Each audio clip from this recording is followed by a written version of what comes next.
Assalamualaikum warahmatullahi wabarakatuh.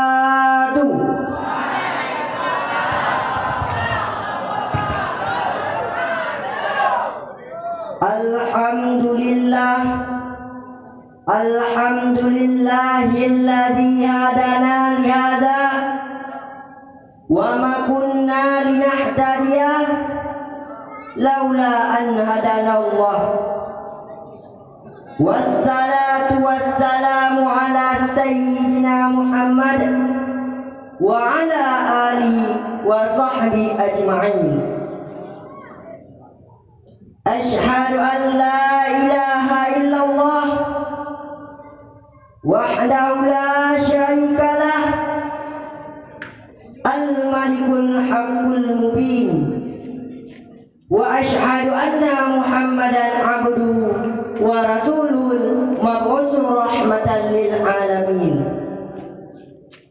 Selawat beriring salam selalu tercurahkan kepada putra gurun pasir yang pada subuh senin ia lahir. Patung-patung di sekitar Ka'bah jatuh tersungkir di saat manusia sedang kocar-kacir, yaitu Nabi Allah yang terakhir. Siapa lagi kalau bukan junjungan kita Nabi besar Muhammad sallallahu alaihi wasallam beserta para al-sahabat beliau sekalian. Kata-kata ta'zim wa ikramah saya kepada Al-Fazi Al-Mukarram yang mulia abadi selaku pimpinan dayah Nurul Islam yang berada di tengah-tengah kita. Ta'zim wa ikramah saya kepada seluruh dewan guru yang hadir pada malam yang berbahagia ini. Penghormatan saya kepada dewan hakim yang bijaksana, para hadirin yang saya muliakan. Seiring salam ta'zim diawalkan pada kesempatan kali ini, izinkanlah buat saya untuk menyampaikan sebuah syarahan yang bertema narkoba bom pembunuh bangsa manusia. Dewan hakim yang bijaksana, para hadirin yang saya muliakan. Kenapa saya mengangkat tema ini? Karena atas rasa prihatin dan cita-cita saya untuk melihat generasi-generasi muda beberapa tahun ke depan bebas dari narkoba. Dewan hakim yang bijaksana, para hadirin yang saya muliakan, bagi kita generasi-generasi muda, musuh yang paling utama yang harus kita lawan, yang harus kita perang adalah narkoba. Kenapa? Karena narkoba itu bom. Bom apa? Pengen tahu? Ada yang pengen tahu? Bom waktu bagi kita, bom waktu bagi generasi-generasi muda sekarang yang datang kapan saja, meledak di mana-mana. Allah Subhanahu wa taala menjelaskan dalam surat Al-A'raf ayat 157. A'udzubillahi minasyaitonir rajim. Bismillahirrahmanirrahim. Ya'muruhum bil ma'rufi wa yanhahum 'anil munkar. Allah Subhanahu wa taala menyeru mereka berbuat segala yang ma'ruf dan mencegah dari segala yang mungkar. Wa yuhillu lahumut thayyibati wa wa yuharrimu alaihimul khaba'is, dan mengharamkan bagi mereka segala perbuatan yang buruk dan menghalalkan bagi mereka segala perbuatan yang baik. Dewan Hakim yang bijaksana, para hadirin yang saya muliakan, para ulama mengharamkan narkoba. Akan tetapi narkoba banyak disukai oleh lapisan-lapisan masyarakat di kota maupun di desa sama saja. Tua atau muda, miskin atau kaya, pria atau wanita, begitu juga dengan janda maupun duda.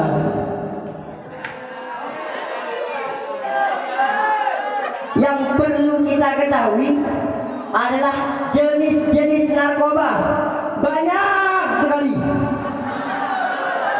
sekitar 345 jenis yang beredar di seluruh bumi ini. Itu menurut Kementerian Kesehatan.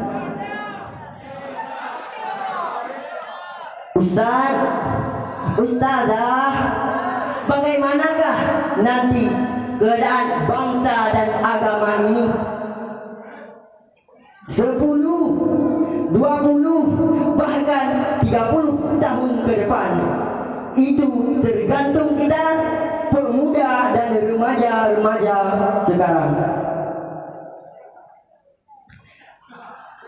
Orang yang kecanduan narkoba ibarat minum air laut, semakin diteguk justru semakin terasa haus. Begitu juga dengan narkoba. Dewan Hakim yang bijaksana, para hadirin yang saya muliakan, pergaulan bebas juga tidak terlepas dari narkoba. Ingat, 1 kilogram sabu-sabu lolos diedar di muka bumi ini. Lebih 500 generasi rusak, hancur binasa. Coba bayangkan kalau bertonton sabu-sabu lolos diedarkan di muka bumi ini. Berapa jutakah calon generasi bangsa ini rusak, hancur binasa? Bagaimanakah nasib mereka? Siapa yang bertanggung jawab? Pergaulan bebas juga tidak terlepas dari narkoba. Narkoba membawa kemaksiatan. Narkoba tidak mengenal usia. Narkoba membawa kematian.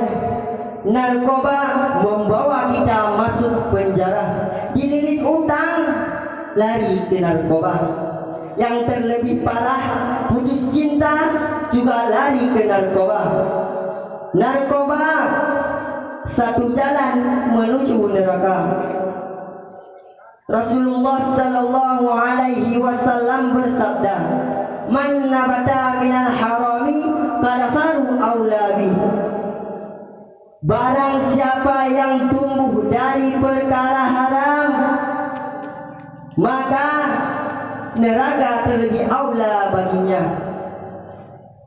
Oleh karena itu, tegakkanlah panji-panji Islam di bumi Allah ini. Janganlah kita biarkan perjuangan Rasulullah sallallahu alaihi wasallam sia-sia belaka. Pakar-pakar ilmu mengatakan, halangan dan rintangan bukan untuk ditangisi, tetapi untuk diatasi. Wahai generasi-generasi muda, musuh yang paling utama yang harus kita lawan, yang harus kita perang adalah narkoba. Wahai generasi-generasi muda, musuh yang paling utama, maju mundur agama dan bangsa ini, itu tergantung kita pemuda dan remaja hari ini. Cuma Cuma ini yang bisa saya sampaikan. Sebelum saya berpisah dengan saudara-saudara, saya ambil beberapa buah intisari. Yang pertama, narkoba pembunuh bangsa manusia. Yang kedua, bagaimanakah nanti keadaan bangsa dan agama ini. Yang ketiga, para ulama mengharamkan narkoba. Yang keempat, pergaulan bebas juga tidak terlepas dari narkoba. Dililit utang, lari ke narkoba. Yang terakhir, narkoba terciptanya satu jalan menuju neraka. Cuma ini yang bisa saya sampaikan. Saya akhiri. Assalamualaikum warahmatullahi wabarakatuh. Waalaikumsalam warahmatullahi wabarakatuh.